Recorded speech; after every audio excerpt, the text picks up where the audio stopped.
Hey guys, today I want to talk about Polestar, Volvo's performance division, what it's about and what its plans are for the future. And today I'm sitting in a V60 Polestar, so we're gonna take this car out on the road, talk a bit about this car and the future of Polestar. Back in 1996, Volvo started working together with Polestar. Polestar was originally a racing car team doing touring car racing. So for the next 19 years, Volvo and Polestar worked close together. And in 2015, Volvo actually bought the company and they commissioned them to make the V60 and S60 Polestar, which is Volvo's top performance vehicle. So this V60 Polestar started life off as a V60 T6 all-wheel drive, but the Polestar team have done their magic on this car, just transforming it into a completely different beast. First off, they've changed the steering rack, and this steering rack is one of the best I've tested of any car of recent date. It has really nice feel and it's just magic in the hands. It's a superb steering. They've also changed the dampers to Öhlins and changed the springs and the brakes. They've also retuned the transmission that now just clicks off gears really quickly and has a superb sport mode which just works perfectly fine.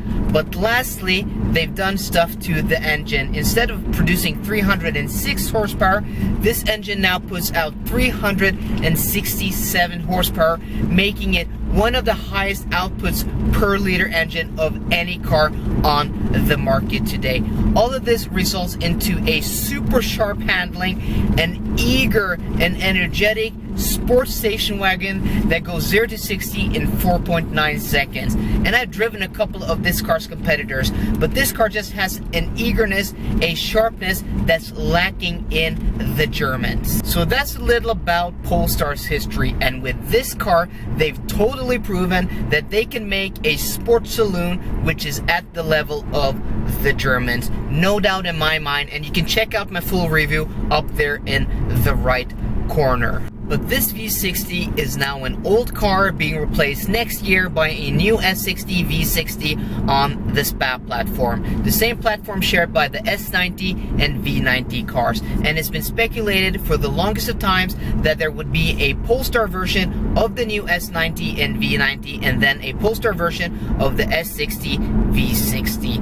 But a few months back, it was announced that Polestar is now being branched out as a separate electric car company only in the Geely group. So Polestar will only be making high performance electric only vehicles to compete with the likes of Tesla. But where does that leave high performance Volvo vehicles? Well, in my opinion, I think Volvo could do a few interesting things. First off, they have this 4-cylinder only strategy, meaning they could probably only use this engine architecture, but that's not a problem because this engine has a lot of untapped potential. Remember, it makes 367 horsepower from both a turbocharger and a supercharger. Mercedes-Benz are already putting out 385 horsepower from their 2-liter turbocharged motor only. So if Volvo were to pour all its research and development into this engine platform, they could easily eclipse that number. But what's more interesting is that Volvo already showed us a concept version of this engine with 450 horsepower. So in my opinion, if Volvo were to pursue this engine and the performance, they could within a few years be the #1 company in the car business in regards to power output per liter.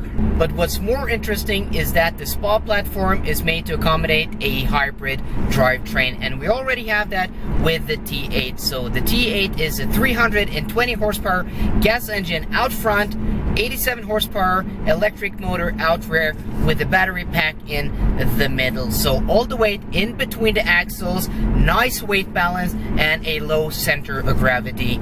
But you have a penalty, and that penalty is 300 kilos of batteries in electric motors. So I would still do the S4 C43 AMG competitor with pure gas engine, this engine with the same or a bit more horsepower, but I would do like an RS version or a C63 version with a hybrid drivetrain with somewhere between 450 and 550 horsepower. And you could easily do that because you could up the engine on the rear axle to 250 horsepower. You could easily be making a combined 450-500 horsepower powertrain, and that would be very interesting. And that's the way I would do it, because the T8, though a very nice powertrain, is not the sportiest, because you have all that power on the front axle and you don't have a lot of power on the rear axle. So you don't have a power balance there, and you have no way of sending the power to the rear axle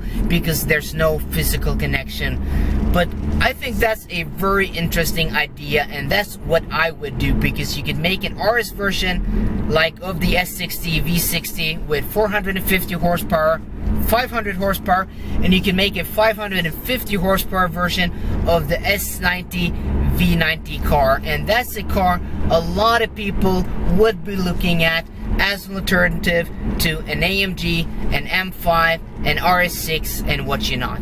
So to sum up, I really do hope that Volvo's strategy is something similar to what I've been talking about today. I really do hope that they continue to pursue performance cars, because they've proven with this car that they can totally take on the Germans. I'm really in love with this car. I really like it, and I'm really impressed by it. And Volvo have already announced that by 2019 that all their engines will be electrified in some way or another, either a mild hybrid or a pure electric vehicle. And we all know that hybrids are the way of the future. And let's not forget that the highest performance vehicles today are hybrid. So I really do hope that Volvo pursue performance in the future. But what do you guys think? What do you think Volvo will do? What do you hope Volvo will do?